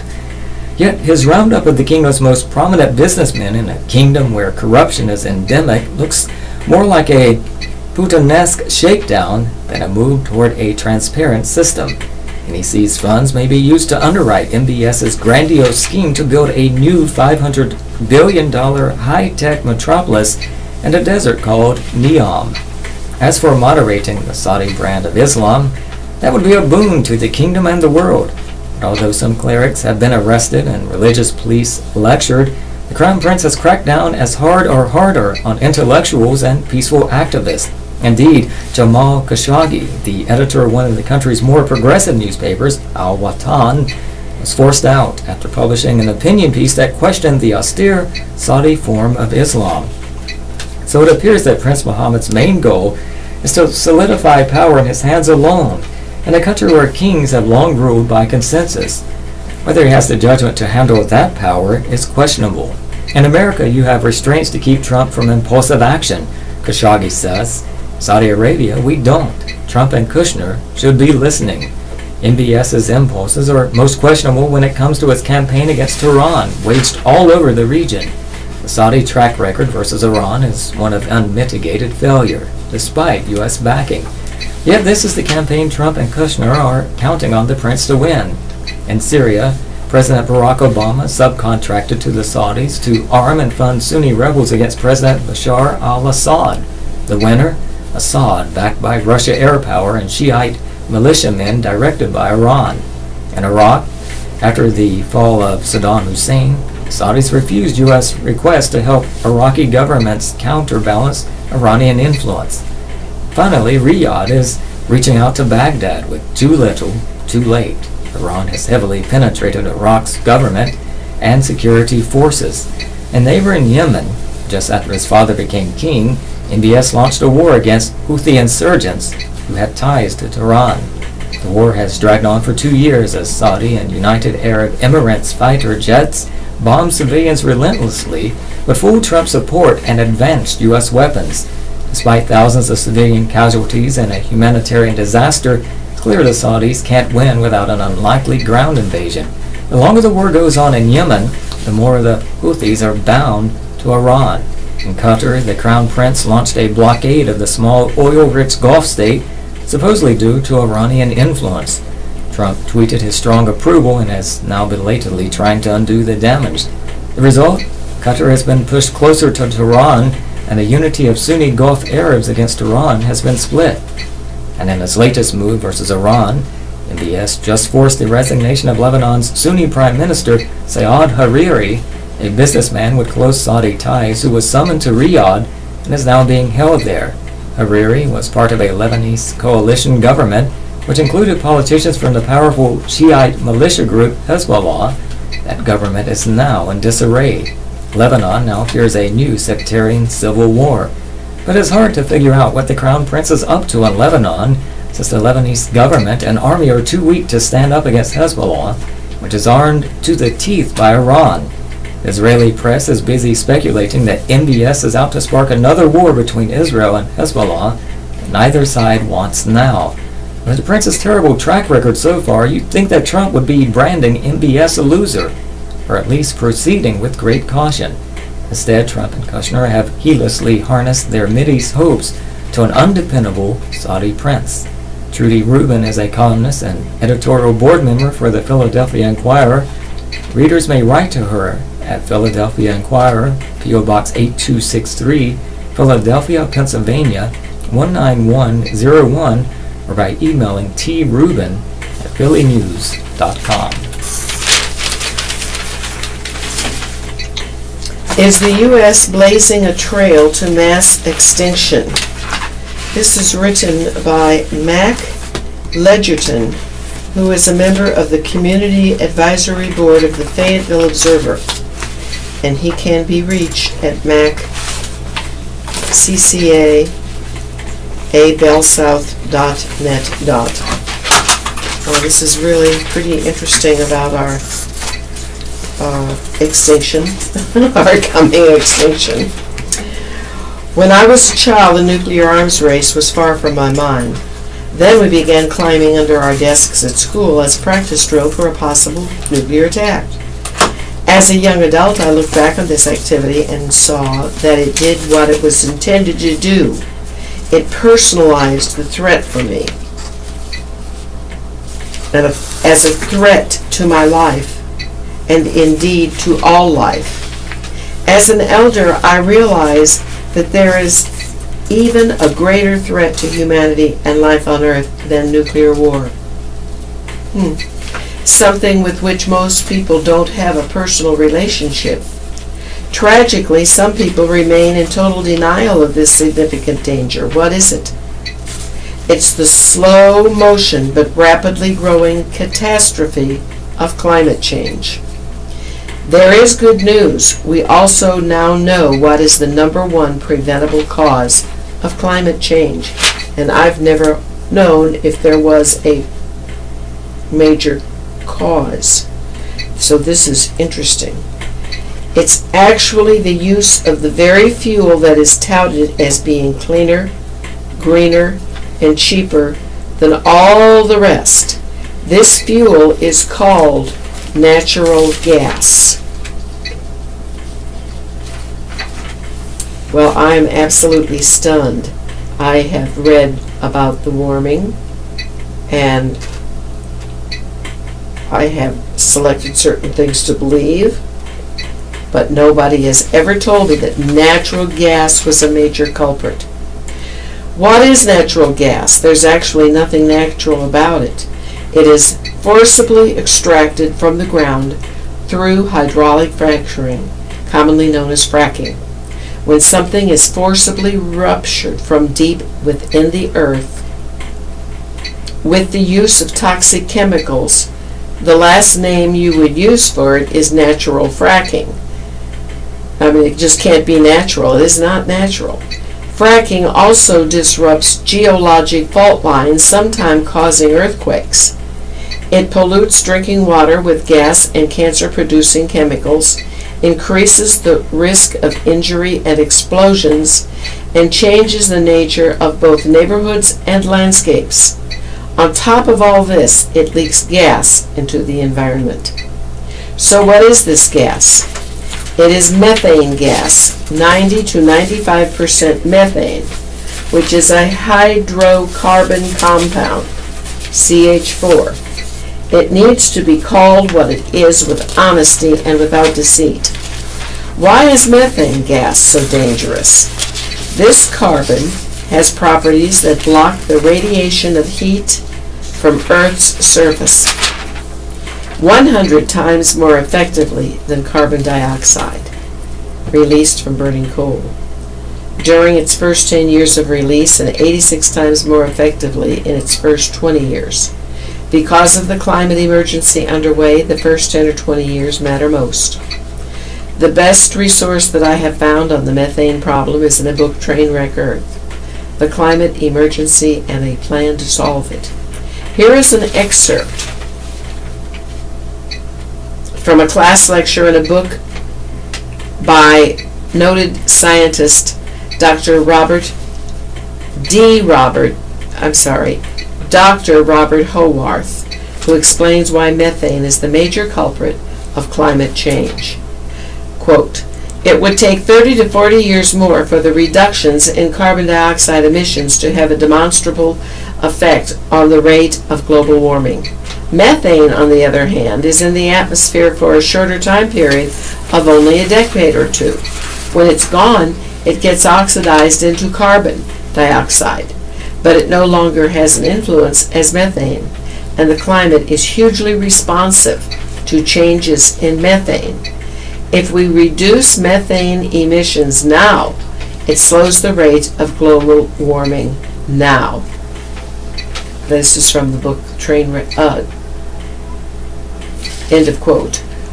This is from the book The Trainwreck Earth. Our planet has experienced 5 major patterns of mass extinctions during its mysterious and beautiful history. The 6th extinction is now underway. In ancient Hopi prophecies, this catastrophic loss of life is called the Great Purification. In 1982, Thomas Ben Yakya spoke of the prophecy of our present-day experience to the United Nations as the 4th Great Purification on Earth, brought on by our own greed and materialism. Previous extinctions and purifications have led to the destruction of more than 90% of all life on the planet. What is the planet's tipping point? It is the point at which no human intervention can restore the balance of nature and slow the rising temperature of our planet. The source of that tipping point may be at the ocean's dark floor, where highly volatile, frozen methane is stored. As the ocean warms, the frozen methane will slowly thaw. This powerful heat-blocking compound, once released, will cause the planet to heat even more, causing more methane emissions. As a result, change will happen too fast, and the mass extinction will proceed. The fossil fuel industry is creating dependency on methane as rapidly as possible by developing the infrastructure like the unnecessary Atlantic Coast Pipeline, hooking individuals, countries, states, and nations into becoming dependent on this product as a major revenue and energy source.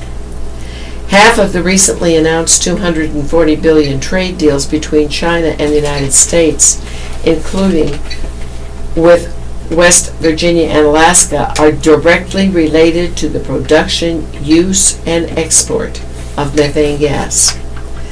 The development, production, and use of renewable energy sources are already outcompeting the fossil fuel economy on every account.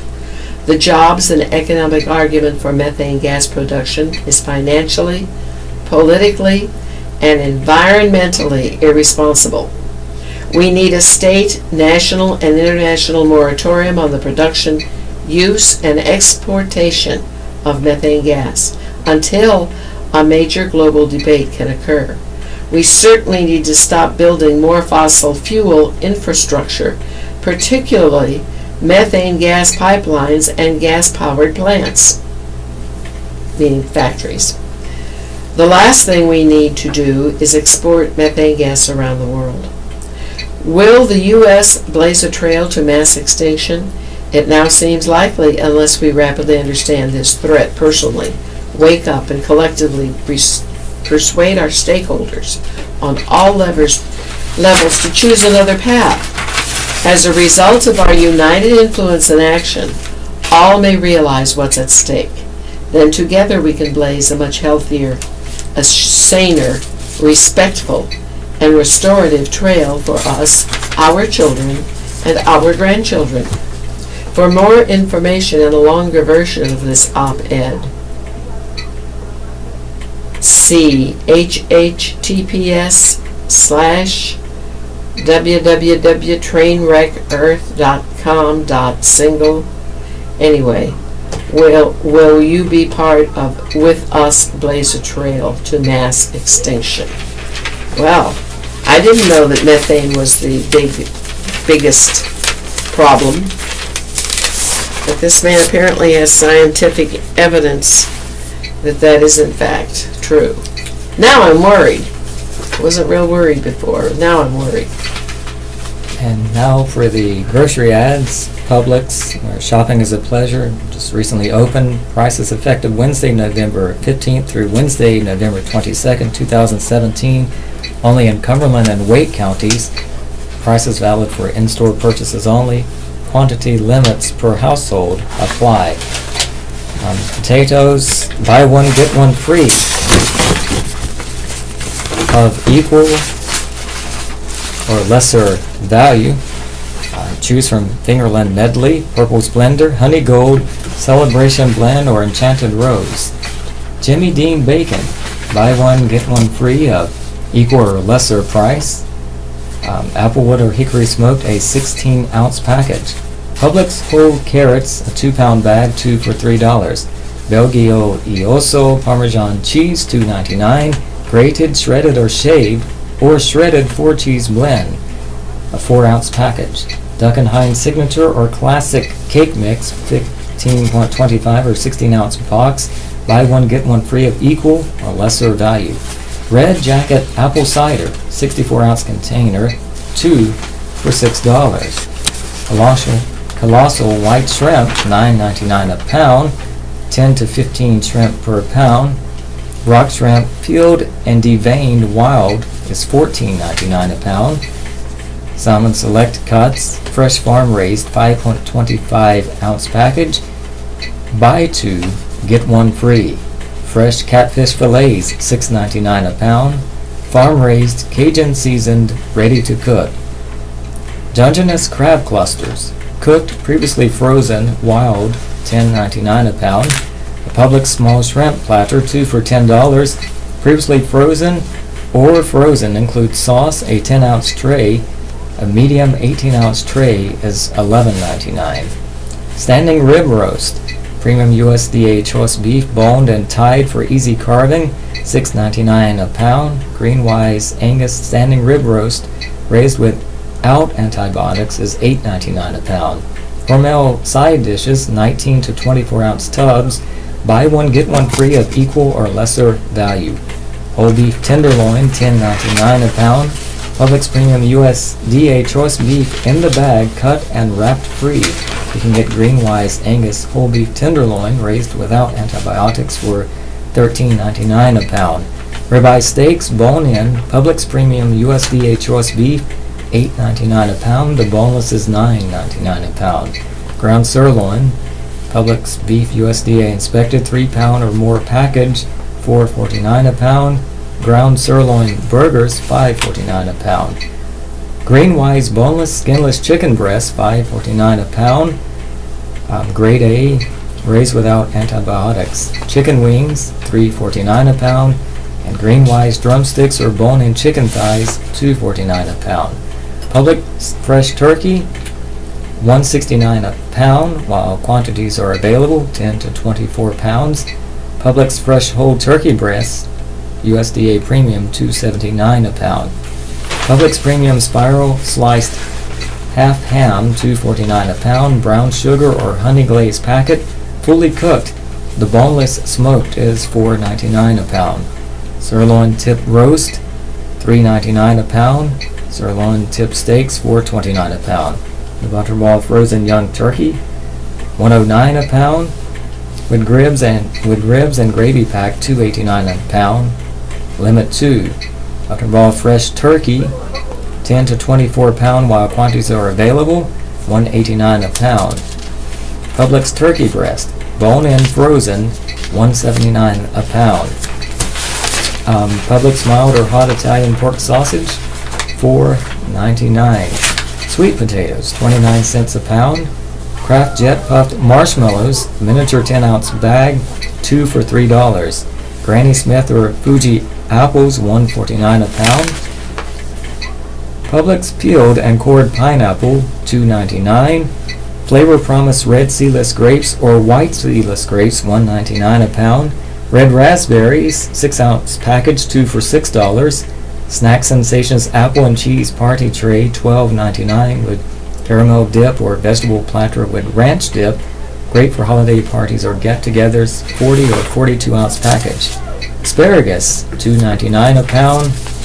Publix salad blend, 2 for $5. That includes spring mix, American, Italian, or Hearts of Romaine, or a Caesar kit, a variety of delicious flavors, 5 to 12-ounce package. Green scallion onions, 2 for $1. Boar's Head sweet slice ham dinner is $54.99. It's boneless with marshmallow delight, sweet potato, and green bean casserole. Heating is required. It serves 7 to 10. And Boar's Head sweet sliced smoked ham is $6.99 a pound. And hummus is buy one get one free of equal or lesser value. Stacy's pita chips or crisp, 2 for $5. Publix deli tea, 2 for $4. Chobani Greek yogurt, buy one and get one free of equal or lesser price, 32-ounce cup. I can't believe it's not butter. Spread, buy one get one free. 2-pack 7.5-ounce or 13 to 6-ounce package, or there's an 8-ounce bottle spray. Nestle Toll House cookie dough, 16 or 16.5-ounce package, buy one get one free.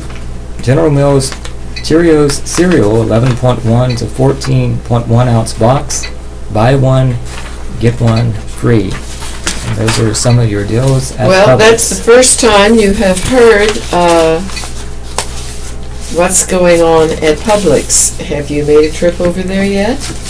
I mean, that's a real happening in Fayetteville. I suppose they've had thousands of visitors so far.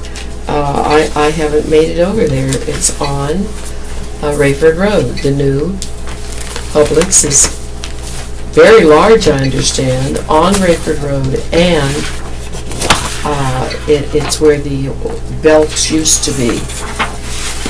Let's bring ourselves up to date about Chemours, and state regulators have cited Chemours for failing to report the spill of a precursor to a potentially harmful chemical last month at a Bladen County plant. That took a long time, didn't it? The State Department of Environmental Quality cited the company with violating the conditions of its wastewater discharge permit, according to a statement released by the department Tuesday. The violation notice includes a demand that Chemours submit information within 10 days about the duration and quality of the dimmer acid fluoride spill and any other chemicals spilled. The company also has to tell regulators about actions it took to stop the spill. Here's a big picture here, colored picture, shows Chemours discharging wastewater into the Cape Fear River on October 12 from its plant in Bladen County near the Cumberland County line. Well, that's gone on for so many years, and people have allowed it. I mean, don't believe that they didn't know that poison was being pumped into the Cape Fear River. It's been going on as long as I can imagine. Dimmer acid fluoride is a precursor to Gen X, according to the statement. Gen X has been linked in studies to several forms of cancers in animals, and of course they say it isn't known whether those effects are the same in humans. Well, who wants to be shot full of this stuff when it causes cancer? Chemours could face a fine for the violation depending on the outcome of the state's investigation into the spill, which occurred October 6. The company's permit requires it to notify the department within 24 hours of any discharge of significant amounts of waste that are abnormal and of any noncompliance that potentially threatens public health of the environment. Michael Reagan, Secretary of the Department, said in a statement that state officials will take appropriate enforcement action to hold Chemours accountable for not complying with its permit. It is both unlawful and unacceptable for a company to fail to report a chemical spill to the state and public as soon as possible, he said. Chemours official did not respond to an email requesting a response to the state action. State regulators questioned Chemours officials early this month about preliminary data showing elevated concentrations of Gen X where the company's wastewater is discharged into the Cape Fear River, according to the statement. The company admitted that dimmer acid fluoride had spilled 4 weeks earlier from a manufacturing line at the Chemours facility. The state officials say that preliminary test results from water samples in the river near the plant showed concentrations of Gen X peaking at 3,700 parts per trillion on October 9. Before the spill, concentrations of Gen X in that area were between 35 and 69 parts per trillion. State officials have set a health goal of 140 parts per trillion. Well, I guess 3,700 is more than 35 or 69, as that commercial on TV reminds us. It's silly math that they're doing. And so not much is being done about the plant, the factory that is poisoning the water. But citizens don't speak up and say much about it. Here's Aldi's. Love to compare the price of Aldi's to where did that one go? That Publix. I'd kind of like to see it. Oh, is it under here? Is that it? Yes. Okay, thanks. Here we are at Aldi's now. There are two Aldi's in town. One is on Rayford Road and one is on Ramsey. Yellow onions, 79 cents for 3 pounds. And russet potatoes, $1.99 for 10 pounds. Organic rainbow carrots, baby ones, $1.69 for 12 ounces. Green beans that you can pluck, 99 cents for a 16-ounce package. Cranberries, 99 cents for 12-ounce package. 79 cents each for the celery, that means a bunch. Pineapples, $1.49 each. And a butterball turkey is 99 cents per pound. It says saving 23%. And this is a frozen. They run 10 pounds to 22 pounds. Honeysuckle white fresh whole turkey is $1.19. That's 20 cents more. And honest fresh antibiotic whole turkey is 90 cents more per pound. Then there's the Appleton Farm Spiral Cut Double Glazed Brown Sugar Ham, $1.89 per pound. Also Spiral Sliced Half Ham, $1.69, and $2.99 per pound for Appleton Farms Boneless Spiral Sliced Ham. You can buy tea in a great big jug of a gallon. But why don't people make their own tea instead of buying tea? It's so easy. Now we have a special appetizer and sides. Sea Queen Shrimp Ring. It's all ready to serve just as you buy it. 99 cents for rolls and bread. The Lovin' fresh brown and rolls. $7.99 per pound for chuck roast, and you can buy a whole duck at 24. Better go. We got about another All right. 45 seconds. You can buy a whole duck. I haven't seen duck advertised anywhere, but here it is. And you can just buy a bone-in turkey breast for $1.39. And of course, you know, Aldi's has practically everything. $2.29 for a pumpkin pie mix at 30 ounces a can. But the regular pumpkin is very inexpensive.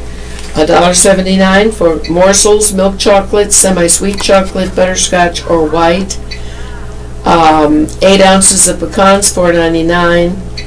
Almonds, $2.99 for 6 ounces, and in coconut it's $1.29. The many things to cook with and in. The sweetened condensed milk is only $1.19 at Aldi's. Here we have boots today for $17.99. Sarah Ladies suede boots, size 7 to size 10, and also cozy boots for girls that are $9.99. They are black. The ladies' boots are suede, look to be suede color. Also, there are some ladies' tights, $4.99, fleece lined or control top. Cream cheese, 79 cents, or the Neufchâtel also is 79 cents. Creamy butter, $2.29, and lovely little poinsettias for that are 6-inch for $3.49 each. Stuffing mix, 79 cents a box of 6 ounces, and Bakehouse Creation crescent rolls, 99 cents. French onion dip, 99 cents. Homestyle gravy, 12 ounces, 89 cents. Organic broth or cooking stock, $1.49. And the butter you may get salted or unsalted. Better go with that. Sign up. This concludes our reading of the Fayetteville Observer. Your radio host have been Marty Baldwin and Robert Beans. Thank you for tuning us in. We've enjoyed being with you. Have a wonderful day.